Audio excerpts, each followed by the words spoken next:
Nusantara, tetapi orang Nusantara mengikuti tanpa menghilangkan budaya-budaya lamanya. Selanjutnya pengaruh politik dan diplomasi. Nah, selain beragam menyebarkan kelas agama sama budaya dan sosial, orang bangsa asing ini juga memperkenalkan budaya cara politik mereka dan diplomasi mereka.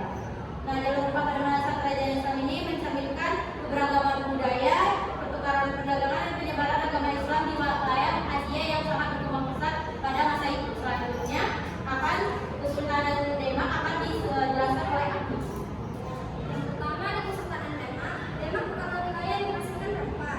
Para pedagang asing dari Malaka berakhir di Pelabuhan Banten dan Sunda Kelapa, yaitu pusat Kalanda, Pamekasan Timur Maluku, pusat Kediri dan Pala. Selain itu, Demak secara langsung juga bermasuk panas pusat perdagangan rempah, yaitu Malaka.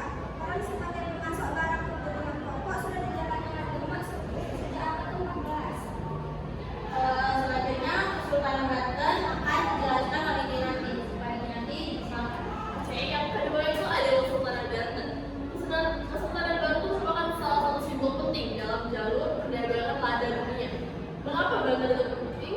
Karena pelabuhan Banten ini sebelumnya sudah disinggahi sejak di era Tarumanegara dan di era Pajajaran.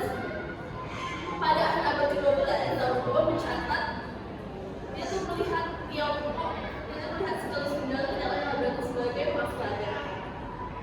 Adanya kontak dalam Tiongkok itu dibuktikan dengan pecahan-pecahan keramik Tiongkok dari dinasti Song Selatan dan dinasti Yuan yang terkubur di dalam Banten Pura. Selanjutnya, nah biarpun Banten ini sebagai tempat produksi lada dunia, tapi dia tuh sebenarnya bukan penghasil lada dunia. Penghasilnya Banten itu mendapatkan lada dari wilayah kekuasaannya di Sumatera, yaitu Bengkulu, Palembang, dan Lampung. Pada tahun sekian dengan imbalan lada, Banten pernah meminta kepada Portugis untuk melindungi wilayah kekuasaan Banten di Banten.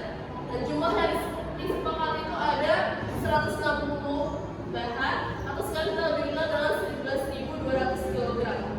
Tapi Portugis tidak sempat menaklukkan Banten karena ada masalah di dua koloninya di India. Sehingga pada tahun 1520 kan wilayah Banten dan Sunda Kelapa resmi dikuasai oleh Denmark. Selanjutnya akan dilanjutkan oleh Matthew. Kepada Matthew dipersilakan.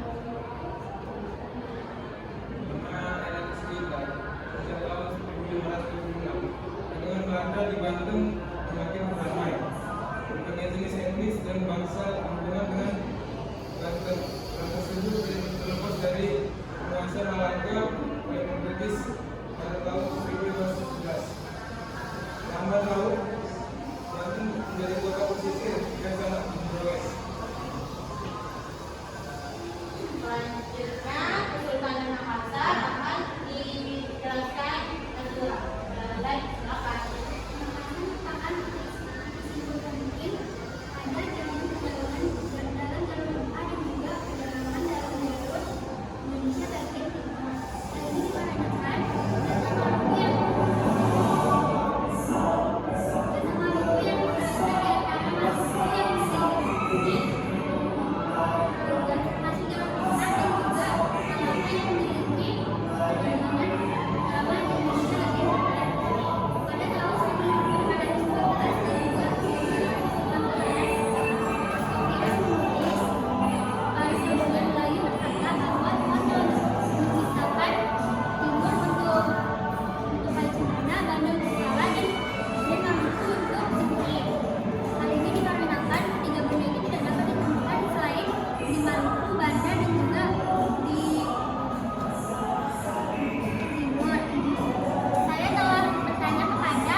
Spanyol.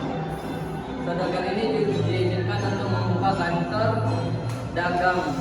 Mereka membeli rempah-rempah dari Jawa, Melayu, dan Banda sendiri yang berasal dari Kepulauan Maluku. Jumlah ekspor rempah tidak dibatasi. Pajak rendah, bahkan bebas pajak untuk barang impor. Orang Portugis dan India menawarkan kain katun, sedangkan Tiongkok sutra. Sejumlah besar kain dijual di Makassar dan diangkut oleh orang-orang Melayu dan penduduk lainnya. Dan dari sana semua daerah dan pulau sekitarnya seperti Borneo, Mindanao, Maluku, Ambon, Seram, Ke, Aru, Tanimbar, Solor, Timur, Ende, Bima, Bali, dan Jawa. Kedekatannya dengan sumber rempah, posisinya pun disebut sebagai bandar rempah. Keterbukaan dengan orang asing dari berbagai daerah serta kebijakan menjamin kebebasan perdagangan membuat pelabuhan Makassar sangat ramai. Secara budaya, faktor tersebut menciptakan persilangan budaya, moderasi beragama.